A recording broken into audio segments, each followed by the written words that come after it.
ก็សូមជំរាបសួរប្រិយមិត្តទាំងអស់គ្នាសូមស្វាគមន៍មកកាន់កម្មវិធីបច្ចុប្បន្នភាពអាមេរិកាំងសូមដកសង្កពីសារព័ត៌មានបាងកកប៉ុស្តិ៍វិញម្ដងណាបាងកកប៉ុស្តិ៍បានផ្សាយពីម្សិលមិញប៉ុន្តែខ្ញុំបានមិនទាន់បានចែករំលែកជូនប្រិយមិត្តឥឡូវសូមយកមកចែករំលែកនៅក្នុងកម្មវិធីបច្ចុប្បន្នភាពអាមេរិកាំងនេះបើតាមសេចក្តីរាយការណ៍របស់សារព័ត៌មានបាងកកប៉ុស្តិ៍បានឲ្យដឹងថាគឺក្រសួងការបរទេសរបស់ថៃនៅពេលឥឡូវនេះគឺកំពុងតែ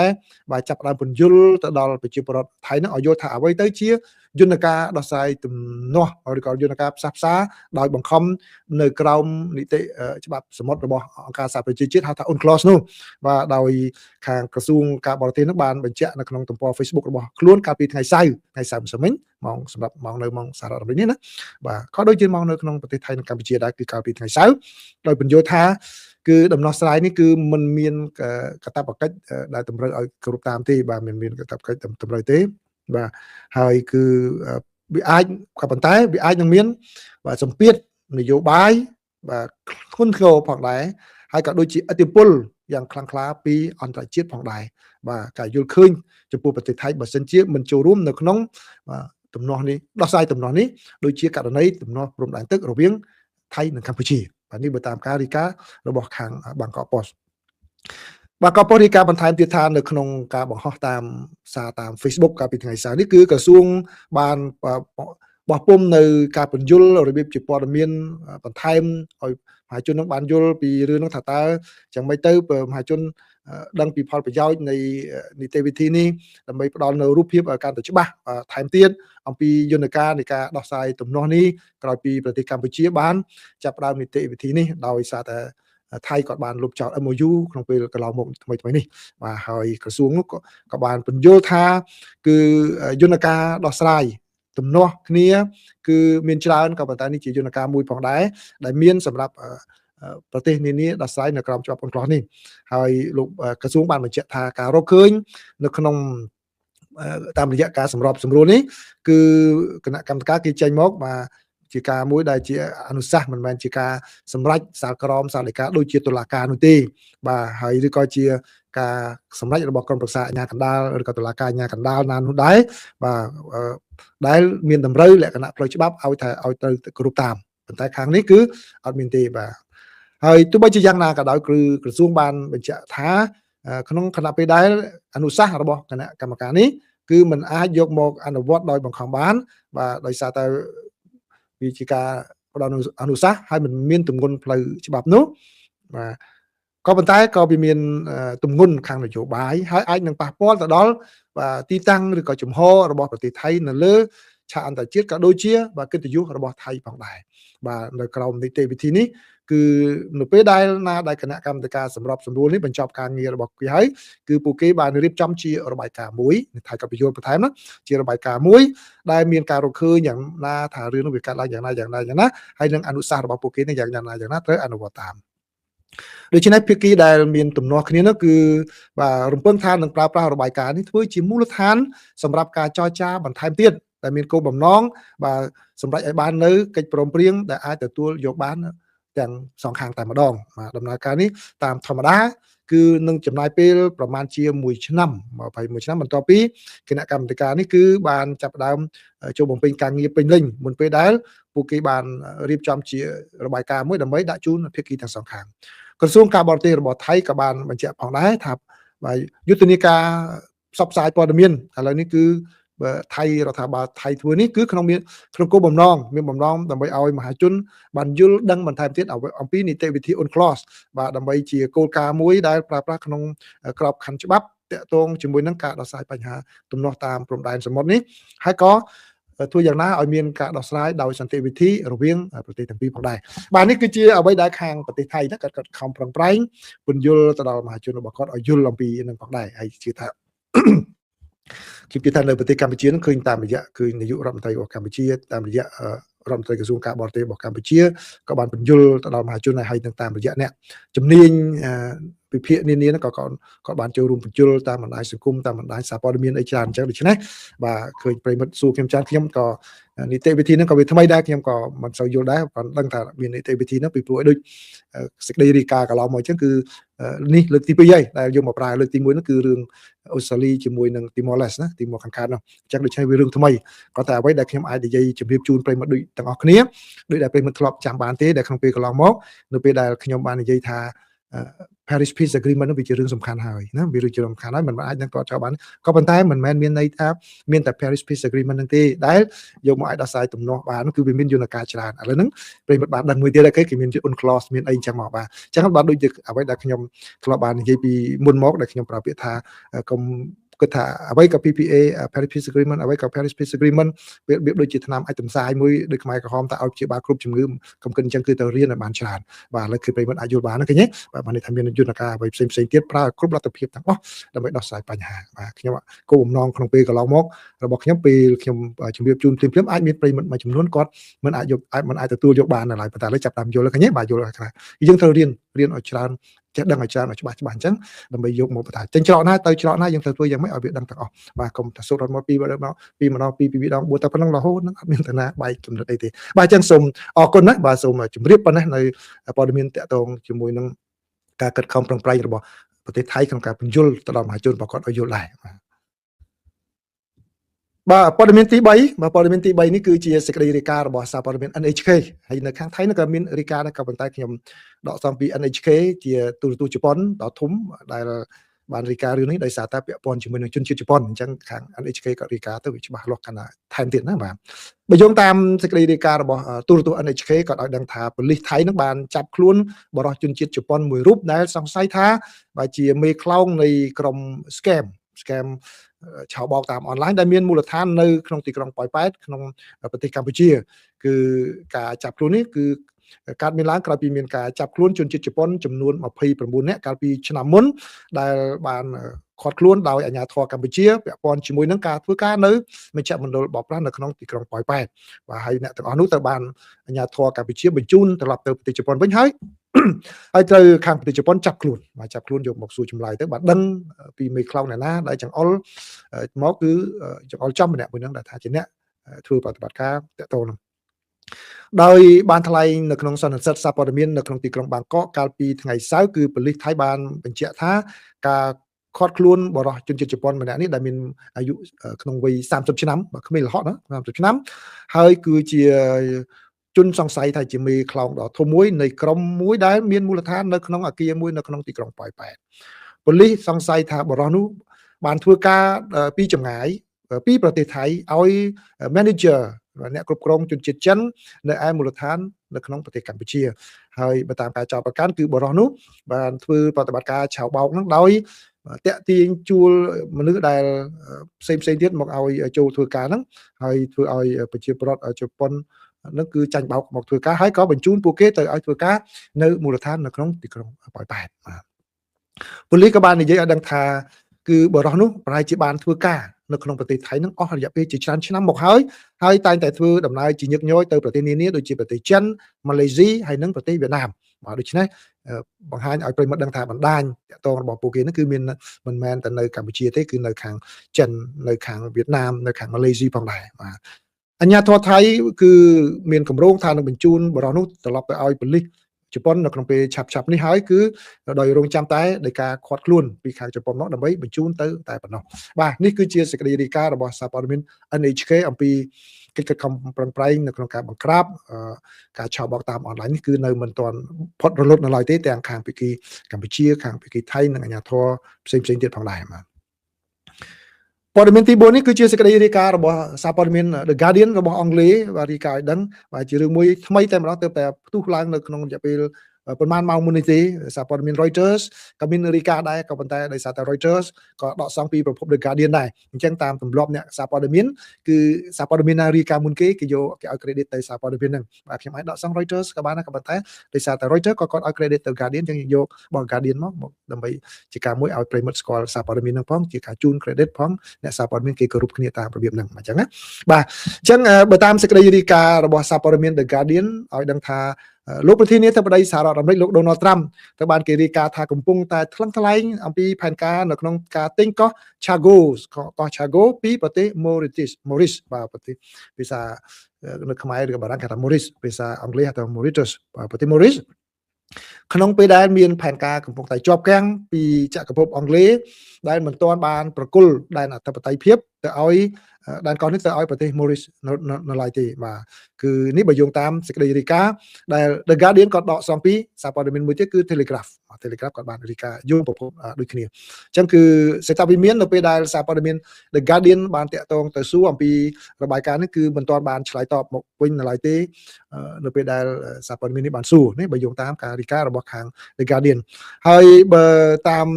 សេចក្តីរាយការណ៍នេះឲ្យដឹងថាក្រោមគម្រោងសំណើដែលបានដាក់ស្នើឡើងនោះគឺ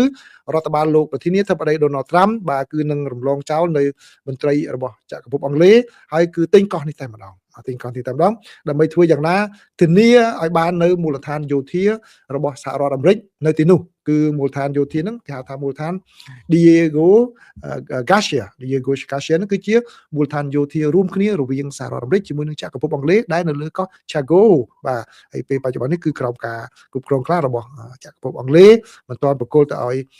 ប្រទេស Maurice នៅឡើយទេបាទដែលជាមូលដ្ឋានយោធាមានសារៈសំខាន់ណាស់សម្រាប់តំបន់ហ្នឹងគឺមានបាទអាចបង្ហាញនៅអំណាចរបស់សហរដ្ឋអាមេរិកនៅតំបន់មជ្ឈិមបូព៌ាផងនៅខាងអាស៊ីនៅខាងអាហ្វ្រិកហ្នឹងបើកន្លែងហ្នឹងគឺមាននៅកន្លែងកោះស្ងាត់មួយហើយមាន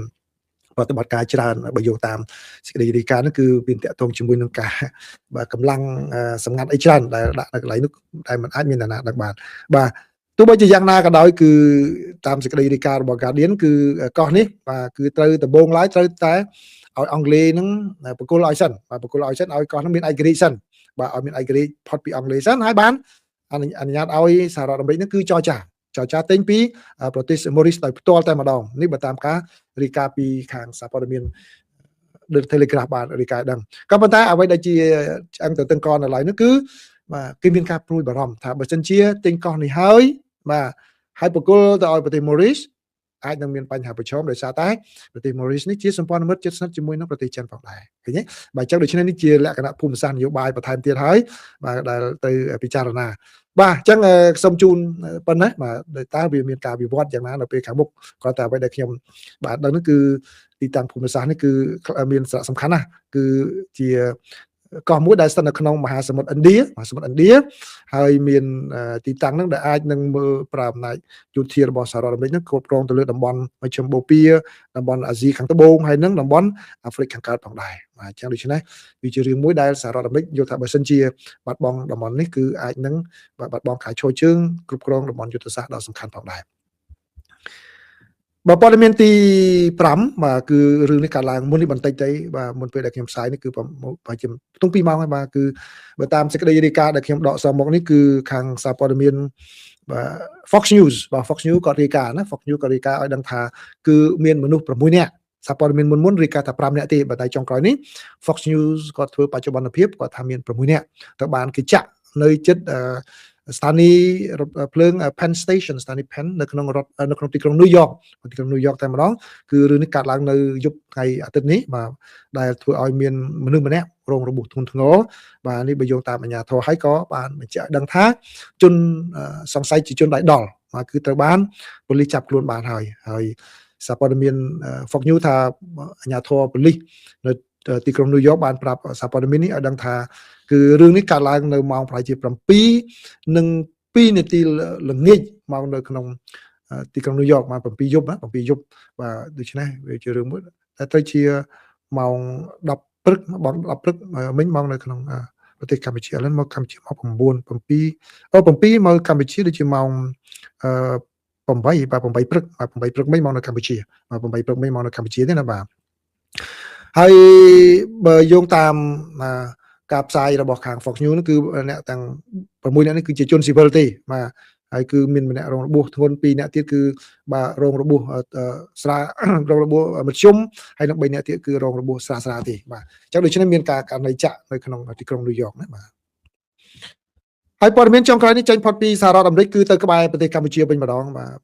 គឺនៅហ្វីលីពីនបើតាមសេចក្តីរាយការណ៍នានាហើយខ្ញុំដកសំមកផ្សាយនេះគឺ សេចក្តីរាយការណ៍របស់ទូទស្សន៍ CNN ឲ្យដឹងថានៅព្រឹកថ្ងៃច័ន្ទនេះបាទព្រឹកថ្ងៃច័ន្ទមកនៅប្រទេសកម្ពុជាណានៅហ្វីលីពីនដែរហ្នឹងគឺមានការរញ្ជួយដីមួយដែលមានរយៈកម្ពស់រហូតដល់រលកកម្លាំងរហូតដល់ 7.8 លើជញ្ជីង Richter ដែលកើតឡើងនៅតំបន់ Mindanao នៅកម្ពុជាប្រហែលជាស្គាល់មែន Mindanao តំបន់ Mindanao ដែលនៅភាគខាងត្បូងប្រទេសហ្វីលីពីននាព្រឹកថ្ងៃច័ន្ទនេះបើយោងតាមក្រមស្រាវជ្រាវភូមិសាស្ត្ររបស់សហរដ្ឋអាមេរិកបានបញ្ជាក់ឲ្យដឹងបាទដែលធ្វើឲ្យមានការព្រួយបារម្ភថាអាចនឹងមានរលកយក្ស Tsunami នៅក្នុងប្រទេសហ្វីលីពីនខ្លួនឯងនឹងផងហើយនឹងនៅប្រទេសជិតខាងដែលមានដូចជាឥណ្ឌូនេស៊ីហើយនិងជប៉ុនផងដែរបាទអញ្ចឹងពីព្រួយរញ្ជួយដីនេះគឺវាធ្ងន់បាទដល់អញ្ចឹងទៅគឺមានការព្រួយបារម្ភ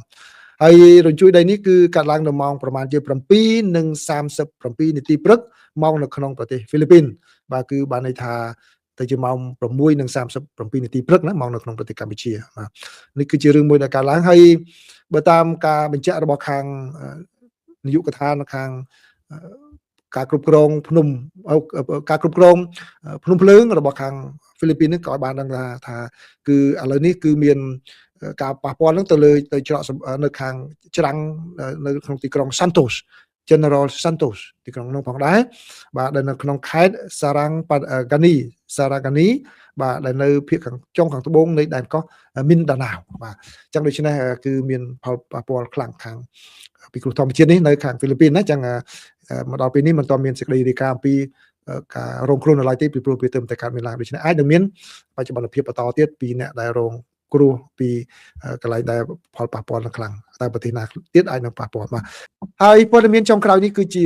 ការវិភាគរបស់ទស្សនវិស័យ Foreign Policy ក៏សួរថាហេតុអ្វីបានជាសន្តិភាពរវាងកម្ពុជាហើយនិងថៃពិបាកសម្រេចបានម្ល៉េះបាទគាត់បានធ្វើការបកស្រាយពន្យល់ដែលខ្ញុំអានទៅមានសារៈសំខាន់ដែលហាក់ដូចជាផ្ដល់យុត្តិធម៌មួយដល់កម្ពុជាដោយបានបង្ហាញឲ្យឃើញបន្ថែមទៀតទៅលើឆាកអន្តរជាតិថាតើល្បិចកិច្ចកលរបស់ថៃមានយ៉ាងណានៅក្នុងចំណោមអ្នកនយោបាយថៃជាពិសេសអ្នកការទូតកំពូលរបស់ប្រទេសថៃបាទចឹងនេះគឺជាព័ត៌មានសំខាន់ណាស់ដែលខ្ញុំចងក្រងសម្រាប់ប្រិយមិត្តទាំងអស់គ្នានៅក្នុងកម្មវិធីបច្ចុប្បន្នភាពអាមេរិកបាទព័ត៌មានទី1នេះគឺជាសេចក្តីរាយការណ៍របស់សារព័ត៌មាន Access បាទដែលរៀបរាប់អំពីស្ថានភាពចុងក្រោយនៃសង្គ្រាមរបស់សហរដ្ឋអាមេរិកនៅក្នុងប្រទេសអ៊ីរ៉ង់បើយោងតាមសេចក្តីរាយការណ៍របស់សារព័ត៌មាន Access ឲ្យដឹងថាយោធារបស់សហរដ្ឋអាមេរិកនៅពេលឥឡូវនេះបានបើកការវាយប្រហារទៅលើប្រទេសអ៊ីរ៉ង់ទៀតហើយនៅយប់ទី2ជាប់គ្នាតែម្ដងដែលមន្ត្រីរបស់សហរដ្ឋអាមេរិកហើយបើតាមការរាយការណ៍របស់ Access គាត់ថាមន្ត្រីរបស់សហរដ្ឋអាមេរិកនិយាយថាគឺការវាយប្រហារនេះមានគោលបំណងដើម្បីដាក់សម្ពាធមកលើប្រទេសអ៊ីរ៉ង់ឲ្យចុះហត្ថលេខាលើកិច្ចព្រមព្រៀងក៏ប៉ុន្តែការវាយប្រហារនេះក៏អាចនឹងបង្កនៅគ្រោះថ្នាក់ថាចំនួននេះកាន់តែកើនឡើងផងដែរបើនិយាយពីអ្វីដែលកើតមានឡើងនេះគឺមន្ត្រីរបស់សហរដ្ឋអាមេរិកបាទរំពឹងថាខាងភាគីអ៊ីរ៉ង់នឹងមានការឆ្លើយតបមកវិញផងដែរគឺទំនងជាអាចនឹងវាយប្រហារទៅលើមូលដ្ឋានយោធារបស់សហរដ្ឋអាមេរិកបាទគឺដោយដែលអ៊ីរ៉ង់បានវាយប្រហារតបមកលើសហរដ្ឋអាមេរិកកាលពីយប់ថ្ងៃអង្គារគឺខាងអ៊ីរ៉ង់បានតបបាញ់សម្ដៅទៅលើមូលដ្ឋានយោធារបស់សហរដ្ឋអាមេរិកតែម្ដងអញ្ចឹងឥឡូវមន្ត្រីអាមេរិកក៏ថារំពឹងថានឹងមានការឆ្លើយតបមកវិញបែបនេះផងដែរលោកប្រធានាធិបតី Donald Trump វិញបានចោទប្រកាន់ទីក្រុងតេហរ៉ង់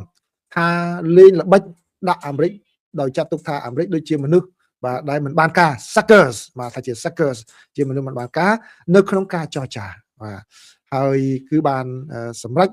ធ្វើអ្វីមួយគឺសហរដ្ឋអាមេរិកត្រូវតែធ្វើឲ្យនៅពេលនេះបាទអញ្ចឹងគឺបានន័យថាសរុបមកវិញគឺដោយតាមរយៈការបាញ់ទម្លាក់ឧទ្ធម្ភាគចក្ររបស់សហរដ្ឋអាមេរិកផងតាមរយៈការនៅជាប់គាំងការចរចាសន្តិភាពរវាងភាគីទាំងពីរផងធ្វើឲ្យសហរដ្ឋអាមេរិកត្រូវតែប្រើប្រាស់វិធានការយោធានេះដើម្បីដាក់សម្ពាធទៅលើប្រទេសអ៊ីរ៉ង់បន្ថែមទៀតឲ្យចុះហត្ថលេខាលើកិច្ចព្រមព្រៀងរីឯបញ្ជាការកណ្ដាលរបស់សហរដ្ឋអាមេរិកវិញបានបញ្ជាក់ថាការវាយប្រហារនេះគឺបានចាប់ផ្ដើមនៅម៉ោង 5:15 នាទីល្ងាចម៉ោងនៅខាងEastern Time គឺនៅខាងជ្រោយឆ្នេរសមុទ្រខាងកើតគឺបានម៉ោង 5 ល្ងាចម៉ោង 5 ល្ងាចម៉ោងនៅខាងរដ្ឋធានី Washington បាទគឺមកដល់ពេលនេះឥឡូវនេះនៅខាងរដ្ឋធានី Washington គឺម៉ោង 9 ដល់ហើយអញ្ចឹងបានន័យថា 9:15 នាទីគឺបានន័យថាចាប់ផ្ដើមវាយប្រហារកាលពី 4 ម៉ោងមុនបាទការវាយប្រហារចាប់ផ្ដើមកាលពី 4 ម៉ោងមុន ប្រឆាំងនឹងគោលដៅជាច្រើននៅក្នុងប្រទេសអ៊ីរ៉ង់ដើម្បីជាការឆ្លើយតបទៅនឹងការខាងសហរដ្ឋអាមេរិកប្រើពាក្យណាគាត់ប្រើពាក្យថាឆ្លើយតបទៅនឹងការឈ្លានពានដែលនៅតែបន្តនិងដែល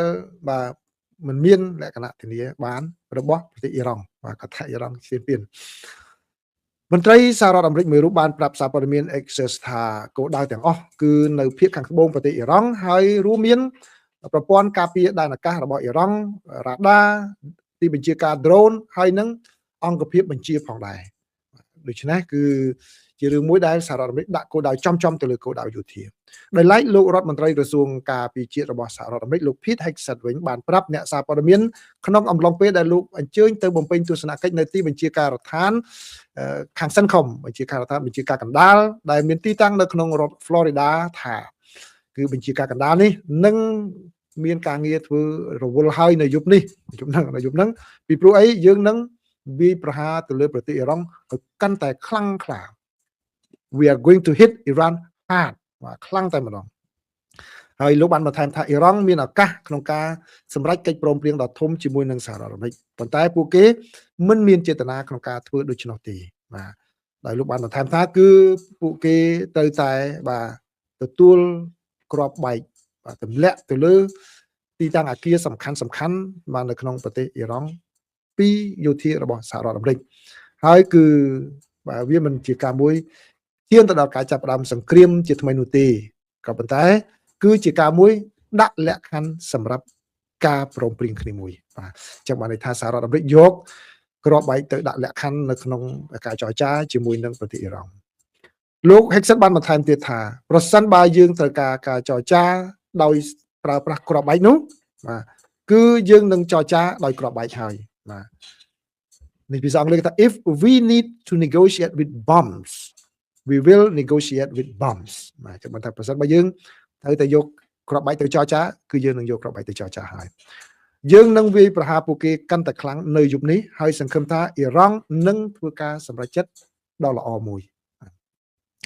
លោកត្រាំវិញក៏បានជួបប្រជុំជាមួយនឹងក្រុមប្រឹក្សាសន្តិសុខជាតិរបស់លោកនៅថ្ងៃពុធនេះនៅរសៀលថ្ងៃពុធនេះផងដែរដើម្បីពិភាក្សាអំពីជំរឿសយោធាគឺក្នុងរយៈពេលប្រមាណម៉ោងបន្ទាប់ពីលោកបានប្រាប់អ្នកសារព័ត៌មានថាសហរដ្ឋអាមេរិកនឹងវាយប្រហារទៅលើប្រទេសអ៊ីរ៉ង់យ៉ាងខ្លាំងក្លានៅថ្ងៃនេះបើយោងតាមមន្ត្រី2នាក់របស់សហរដ្ឋអាមេរិកដែលបានប្រាប់អ្នកសារព័ត៌មាន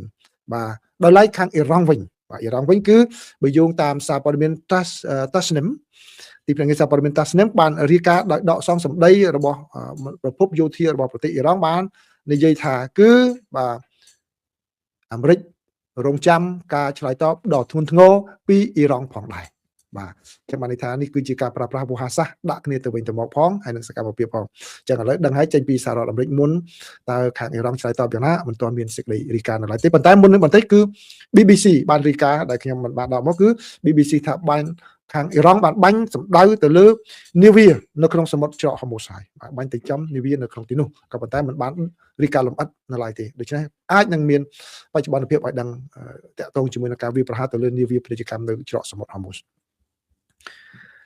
ព័ត៌មានទី2នេះគឺជាការវិភាគមួយផងដែរផ្អែកទៅលើការស៊ើបអង្កេតដែលជាដើមចមួយធ្វើឲ្យមានការបាញ់គ្នាឡើងវិញនេះគឺការធ្លាក់ឧទ្ធម្ភាគចក្រចម្បាំងប្រយុទ្ធរបស់សហរដ្ឋអាមេរិកមួយគ្រឿងប្រភេទ Apache ទៅក្នុងក្បែរច្រកសមុទ្រហូម៉ូសដោយ drone សាហ៊ីតរបស់អ៊ីរ៉ង់បើយោងតាមការវិភាគនេះគឺបានឲ្យដឹងថាយន្តហោះចម្បាំងឧទ្ធម្ភាគចក្របើយោងតាមសេចក្តីរាយការណ៍នេះឲ្យដឹងថាឧទ្ធម្ភាគចក្រចម្បាំងរបស់សហរដ្ឋអាមេរិកមួយគ្រឿងត្រូវបានវាយប្រហារដោយ drone សាហ៊ីតរបស់ប្រទេសអ៊ីរ៉ង់មុនពេលដែល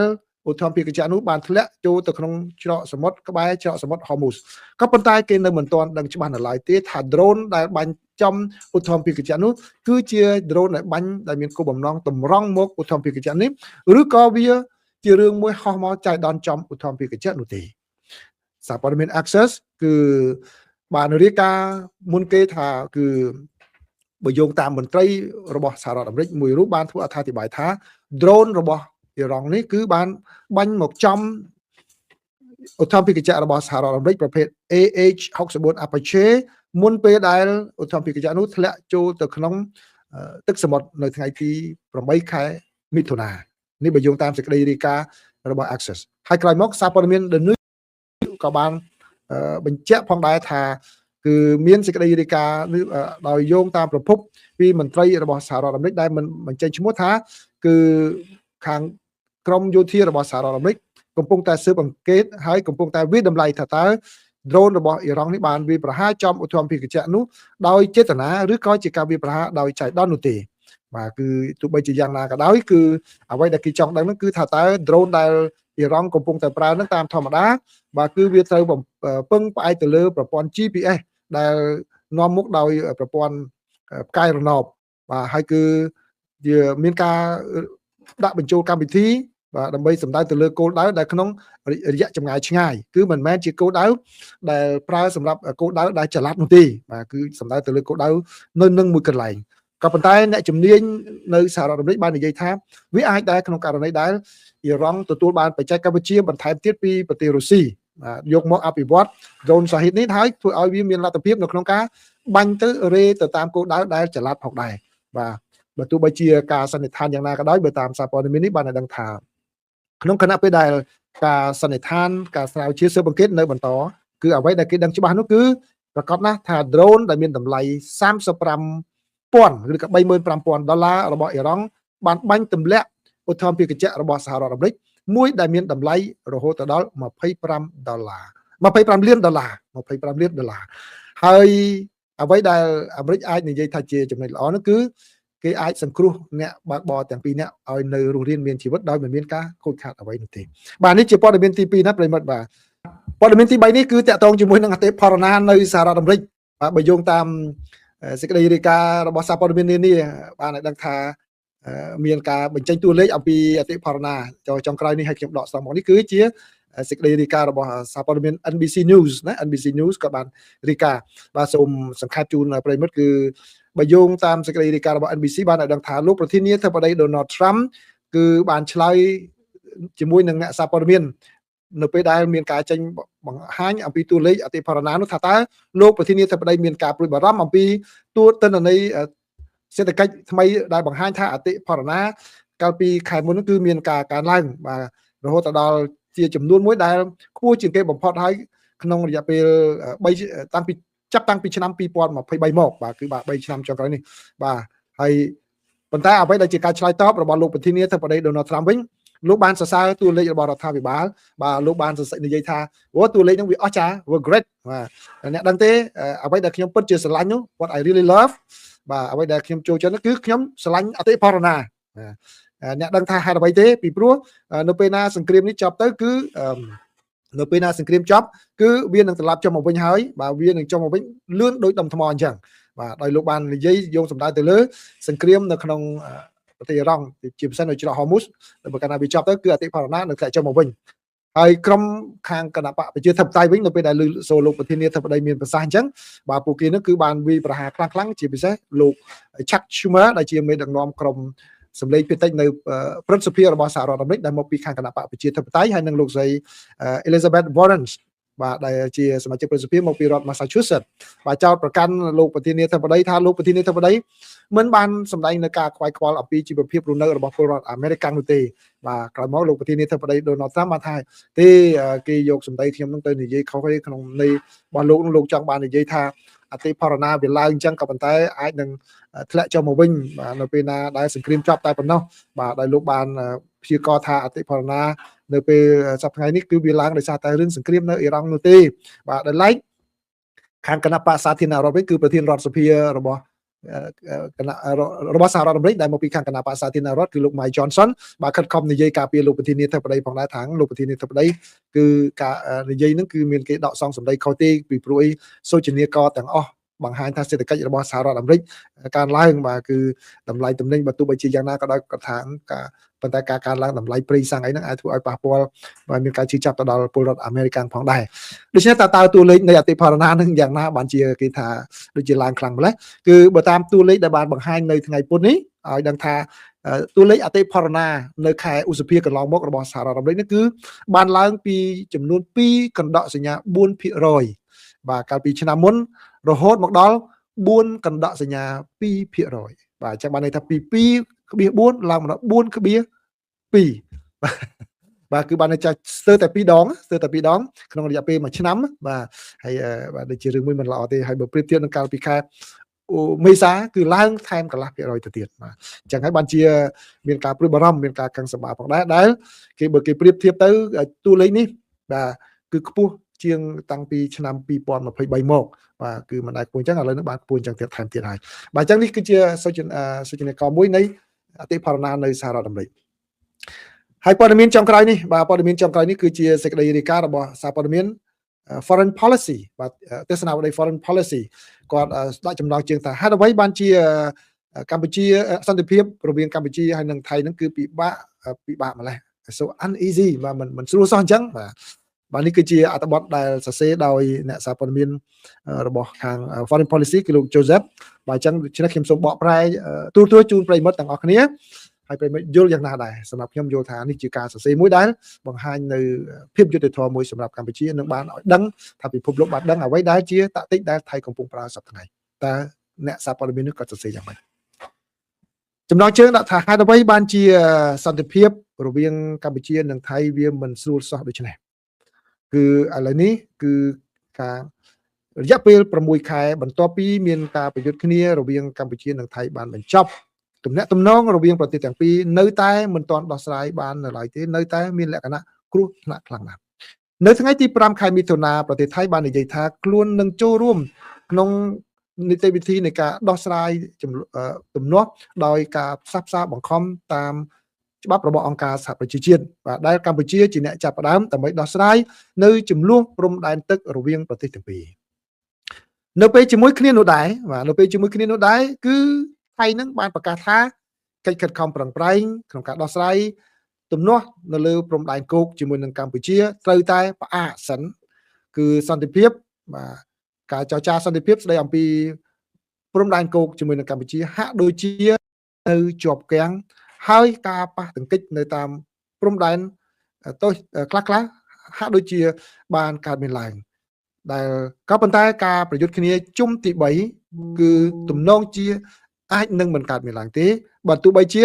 ក៏នៅមិនទាន់ប្រកាសថាមិនអាចកើតឡើងដែរបាត់ជុំបាញ់គ្នានៅតែមានប្រសិទ្ធភាពនៅឡើយទេក៏ប៉ុន្តែមកដល់ត្រឹមខែឧសភាកន្លងទៅនេះប្រទេសថៃបានចោទប្រកាន់ថាទាហានរបស់កម្ពុជាបានបាញ់នៅតាមបណ្ដោយព្រំដែនដោយឡែកភាគីកម្ពុជាវិញបានចោទប្រកាន់ថៃថានៅបន្តកាន់កាប់នៅតំបន់ដែល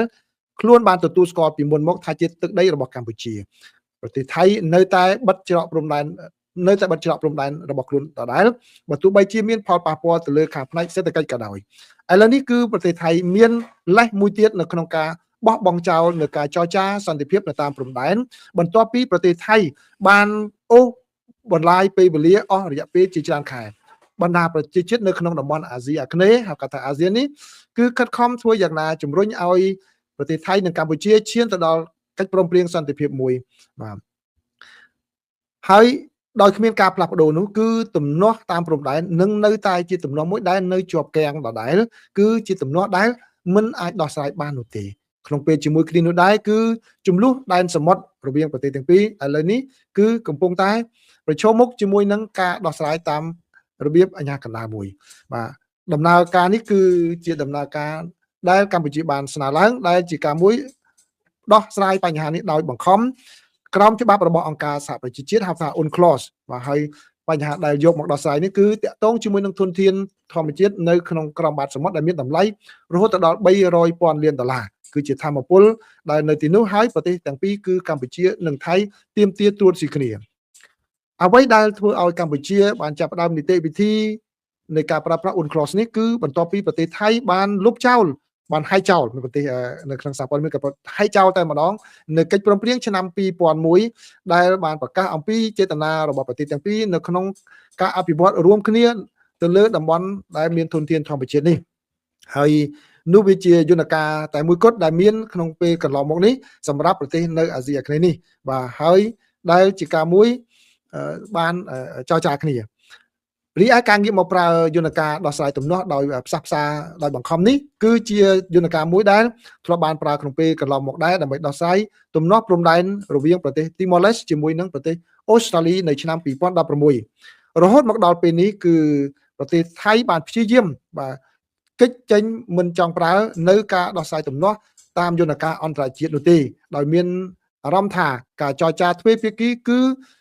ជាអ្វីមួយដែលប្រទេសថៃពេញចិត្តហើយឥឡូវនេះគឺប្រទេសថៃបានចូលរួមនៅក្នុងដំណើរការនេះបើទោះបីជាខ្លួនមិនមានការរំភើបឬក៏ពេញចិត្តក៏ដោយលោកសៀស័កភួងកិត្តកែវរដ្ឋមន្ត្រីក្រសួងការបរទេសរបស់ថៃបានថ្លែងប្រាប់ទីភ្នាក់ងារសារព័ត៌មាន Reuters ថា